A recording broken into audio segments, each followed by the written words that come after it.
This is the journey to One Africa.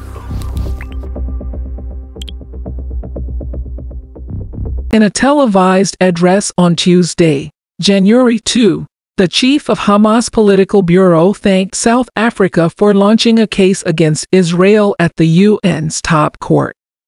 South Africa alleges that acts and omissions by Israel in the Gaza Strip are genocidal in character in an 84-page-long application. Hamas Ismail Haniyeh hailed an important lawsuit. "I applaud all the positions of support, and especially the State of South Africa, which filed a complaint with the International Court of Justice against the occupying state for its crimes against humanity, ethnic cleansing, and genocide. And we appreciate the political and legal importance of this lawsuit." Israel has rejected the accusations. South Africa asked the Hague-based court to issue an interim order for Israel to immediately suspend its military operations in Gaza. A hearing into that request is likely in the coming days or weeks. The case, if it goes ahead, will take years, but an interim order could be issued within weeks. The military branch of the Hamas launched a deadliest attack in Israel on October 7. Some 1,200 people, mainly civilians, were killed, and hundreds abducted. It led to the latest war in the decades-long Israeli-Palestinian conflict. This aggression will stop under the blows of the resistance and the steadfastness of our people. The occupation has no choice but to respond to the will of our people.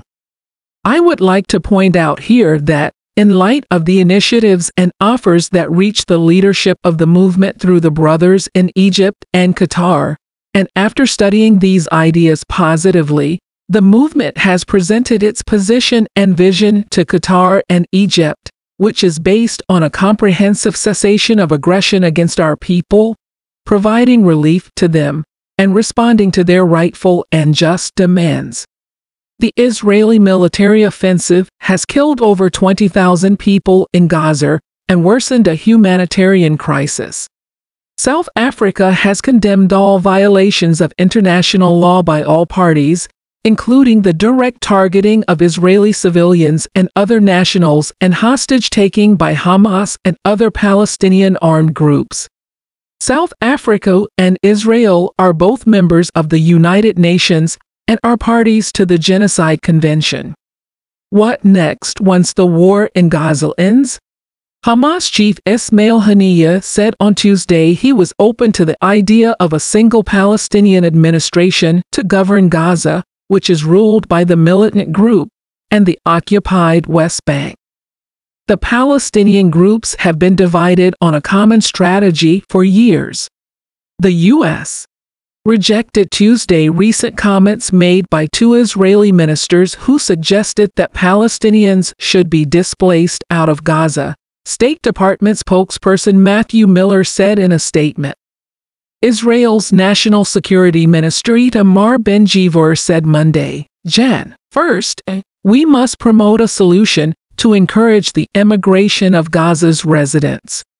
Israel ended the withdrawal of its troops and settlers in 2005, ending a presence inside Gaza that began in 1967.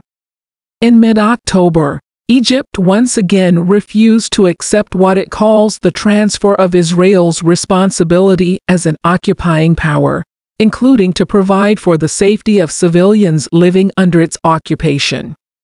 Israel's army said Tuesday, January 2, several thousand troops would be taken out of Gaza in the coming weeks, though it has not said publicly whether the withdrawal reflects a new phase of the war. The move is in line with the plans that Israeli leaders have outlined for a low-intensity campaign, expected to last for much of the year, that focuses on remaining Hamas strongholds. الذي ترتكز فيه على الوقف الشامل للعدوان